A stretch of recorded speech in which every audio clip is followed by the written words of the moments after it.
Hi guys, welcome to our channel. இன்றைக்கி நம்ம வந்து ஹைபிஸ்கஸ் டீ தான் வந்து பார்க்க போகிறோம். அதுக்கு நான் ஃபஸ்ட்டு ஹைபிஸ்கஸை எடுத்துகிட்டு அந்த பெட்டல்ஸ்லாம் மட்டும் தனியாக எடுத்துக்கிட்டேன். அதை நல்லா வாஷ் பண்ணிவிட்டு கொதிக்க வைப்போம்ல, அந்த பவுலில் நம்ம போட்டுட்டு அதுக்கு தேவைக்கு ஏற்ற மாதிரி தண்ணி சேர்த்துக்கலாம். சேர்த்ததுக்கப்புறமா கொஞ்சமாக ஏலக்காய் பொடி அதிலே போட்டுக்கோங்க. கேஸ் ஆன் பண்ணிவிட்டு நல்லா இதை கொதிக்க விடுங்க. அதுக்கப்புறம் இந்த கேப்பில் நான் கிளாஸில் தேன் எடுத்து வச்சுக்கிட்டேன். நெக்ஸ்ட்டு இங்கே பார்த்தீங்கன்னா இந்த செம்பருத்தி பூவில் உள்ள எசன்ஸ் எல்லாமே அந்த தண்ணியில் கலந்துடும்.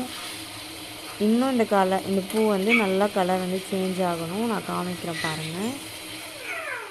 இந்த மாதிரி தான், அவ்வளோதான். இதுக்கப்புறம் கேஸ் ஆஃப் பண்ணிவிட்டு 1/4 லெமன் எடுத்துக்கிட்டேன். அதை நல்லா புழிஞ்சு விட்டுக்கோங்க. புழிஞ்சதுக்கப்புறம் நீங்கள் பார்த்தீங்கன்னா இந்த தண்ணியோட கலர் அப்படியே சேஞ்ச் ஆகும். அதாவது லைட் பிங்கிஷ் கலர்லேயும் பிரைட் ரெட் கலர்லேயும் இருக்கும்.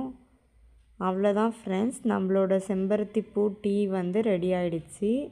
இதில் லைட்டாக நீங்கள் இஞ்சி கூட தட்டி போட்டுக்கலாம், ரொம்பவே சூப்பராக இருக்கும்.